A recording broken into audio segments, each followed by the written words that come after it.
Hello guys, welcome to icon politics. నేను మీ Nihal. So ఏదైతే మన పోసాని కృష్ణమురళి గారు ఏదైతే మనం మెజిస్ట్రేట్ ముందు ఏడవడం జరిగింది. సో నా పైన అక్రమంగా కేసులు పెడుతున్నారు. ఇంకోటి ఏంటంటే, నాకు 2 రోజుల్లో బెయిల్ ఇవ్వకపోతే నేను ఉరేసుకొని చచ్చిపోతాను, ఇక్కడే ఉరేసుకుంటాను అన్నట్టుగానే ఆయన చెప్పడం జరిగింది.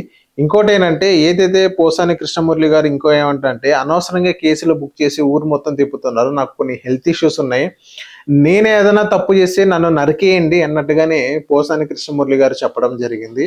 సో దీని గురించి మనం క్లియర్ కట్ గా మాట్లాడుకోవాల్సింది ఏంటంటే, పోసాని కృష్ణమురళి గారు ఒక్కసారి గతంలో మాట్లాడుకున్న ఏ మాటలు మాట్లాడారో ఒకసారి మనం గమనిద్దాం. గతంలో ఏం మాట్లాడారో అది మొత్తం మీరే చూశారు.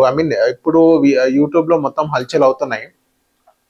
పోసాని కృష్ణమురళి గారు ఫస్ట్ జగన్మోహన్ రెడ్డి గారి అత్యంత సన్నిహితుడు అనుకుని చెప్పుకోకూడదు. ఎందుకంటే ఇప్పటిదాకా పోసాని కృష్ణమురళి జైల్లో ఉన్నారు. వంశీ గారు కానీ, ఏదైతే పెన్నెల రామకృష్ణారెడ్డి గారు కానీ, నందిగామ సురేష్ కానీ, సో వీళ్ళందరూ ఎప్పుడైతే అరెస్ట్ చేశారో వాళ్ళందరినీ పరామర్శించడానికి జగన్మోహన్ రెడ్డి గారు వెళ్ళారు. మరి పోసాని కృష్ణమురళి గారి దగ్గరకు వచ్చారా జగన్మోహన్ రెడ్డి గారు? పోసాని కృష్ణమురళి గారు అంతా లైక్ చేసుకుంటే పోసాని కృష్ణమురళి గారి దగ్గర రాలేదు. ఇంకోటి ఏంటంటే, ఇదే జగన్మోహన్ రెడ్డి గారు ఏదైతే ఏ ఒక్క ప్రెస్ మీట్ లో కానీ పోసాని కృష్ణమురళి గారి గురించి కూడా సరిగ్గా చెప్పని పరిస్థితి మనం చూసాం. పోసాని కృష్ణమురళి గారే జగన్మోహన్ రెడ్డి గారిని ఓన్ చేసుకున్నారు. జగన్మోహన్ రెడ్డి గారు అంతలా ఓన్ చేసుకుంటే పోసాని కృష్ణమురళి గారిని ఈ 24 ఎలక్షన్ లో ఎమ్మెల్యే టికెట్ ఇచ్చేవారు. ఇప్పటిదాకా ఎమ్మెల్యే టికెట్ వైఎస్ఆర్సీపీ నుంచి ఆయనకి దక్కల. ఏదో నామినేటెడ్ పోస్టర్ అయితే ఒకటి మొక్కుబడికి ఇచ్చారే తప్ప ఇంకా వేరేదేం లేదు.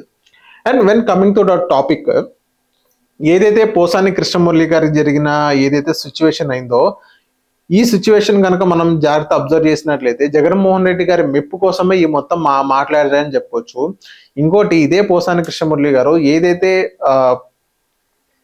విమర్శ చేయాలి, ఏదైతే అపోజిషన్ మీద, అప్పుడు వాళ్ళు గవర్నమెంట్ లో ఉన్నారు, చంద్రబాబు నాయుడు గారు అపోజిషన్ లీడర్ గా ఉన్నారు, అపోజిషన్ మీద ఏదైతే విమర్శలు చేయాలి కానీ వ్యక్తిగత విమర్శలు అనేది అస్సలు చేయకూడదు. ఎవరి వ్యక్తిగత జీవితం వాళ్ళకే ఉంటది. ఎగ్జాంపుల్ దువ్వాడ శ్రీనివాస్ గారు చూసాము. ఒక సనాతన ధర్మం ఒకే ఒక భార్య అని అంటే చెప్పిన వ్యక్తి ఇప్పుడు ఆయన పరిస్థితి ఏం చేశారో, ఏమైందో అసలు మనమే చూసాము. సో కర్మ ఇస్ ఏ బూమరాంగ్ అనమాట. ఎవరైనా వ్యక్తిగత విషయాల గురించి అసలు మాట్లాడకూడదు. ఇప్పుడు దువ్వాడ శ్రీనివాస్ గారిని అడిగితే దువ్వాడ శ్రీనివాస్ గారు అప్పుడు ఏదో అన్నాను తప్పు నాది అన్నట్టు, ఈవెన్ పవన్ కళ్యాణ్ గారి విషయంలో నేను మాట్లాడుతున్నాను, అన్నాను తప్పు నాది, ఎవరి వ్యక్తిగత విషయాలు వాళ్ళకే తెలుస్తుంది, ఆ నొప్పి వాళ్ళకే తెలుస్తుంది అని దువ్వాడ శ్రీనివాస్ గారు కూడా ఒప్పుకోవడం జరిగింది. అండ్ నెక్స్ట్, ఇదే పోసాని కృష్ణమురళి గారి విషయానికి వచ్చినట్లయితే పవన్ కళ్యాణ్ గారిని కానీ లకారంతో మాట్లాడారు, లకారం వర్డ్ యూజ్ చేశారు. ఇంకోటి, ఏబిఎన్ రాధాకృష్ణ గారిని కానివ్వండి, చంద్రబాబు నాయుడు గారు కానివ్వండి, లోకేష్ గారు కానివ్వండి, పవన్ కళ్యాణ్ భార్య మీద కానివ్వండి. సో ఇలాంటి వ్యక్తిగత దూషణలు ఎంతవరకు కరెక్ట్? ఇదే రాజకీయంలో మీ జగనన్న మెప్పు కావాలంటే ఇంకా చాలా మార్గాలు ఉన్నాయి, ఇది ఒక్కటే మార్గం కాదు. ఇవన్నీ మాట్లాడారు కాబట్టే ఈవెన్ ఇప్పుడు వచ్చిన తర్వాత లోకేష్ గారు రెడ్ బుక్ లో ఆయన పేరు కూడా రాయలేదు. ఇంకోటి ఏంటంటే, ఏదైతే చట్టపరమైన చర్యలు మాత్రమే తీసుకుంటారు. ఇదే పోసాని కృష్ణమురళి గారిని అరెస్ట్ చేయాలని నార్మల్గా ఈ కేసుల ద్వారా అరెస్ట్ చేశారు తప్ప వేరే వ్యక్తిగత విషయంలో అరెస్ట్ చేయలేదు. గతంలో ఏం మాట్లాడారు, ఇప్పుడు ఎలా మాట్లాడుతున్నారు అనేది ఒకసారి మనం టాలీ చేసుకున్నా కానీ మీకే అర్థమవుతుంది పోసాని కృష్ణమురళి గారు ఏం మాట్లాడారు.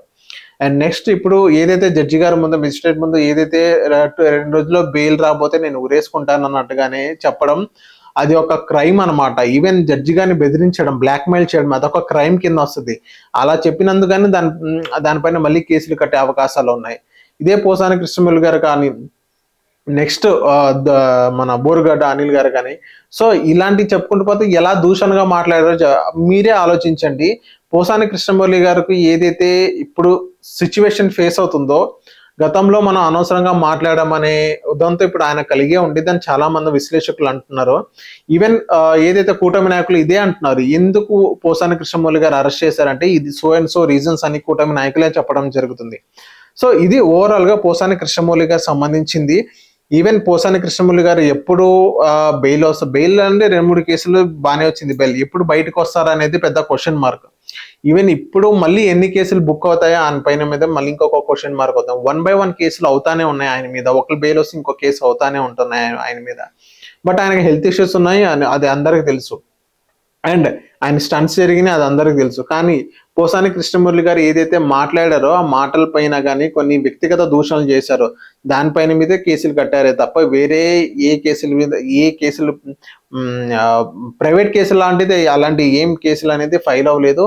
And I hope Posani Krishnamurali గారు మళ్ళీ ఒక 1-2 వీక్స్ లో బయటకు వస్తారా, లేకపోతే ఈ వీక్ లో బయటకు వస్తారా, ఇదే పోసాని కృష్ణమురళి గారికి సంబంధించింది జగన్మోహన్ రెడ్డి గారు స్పందిస్తారా స్పందించరా అనేది మనం వేచి చూద్దాం. Thank you.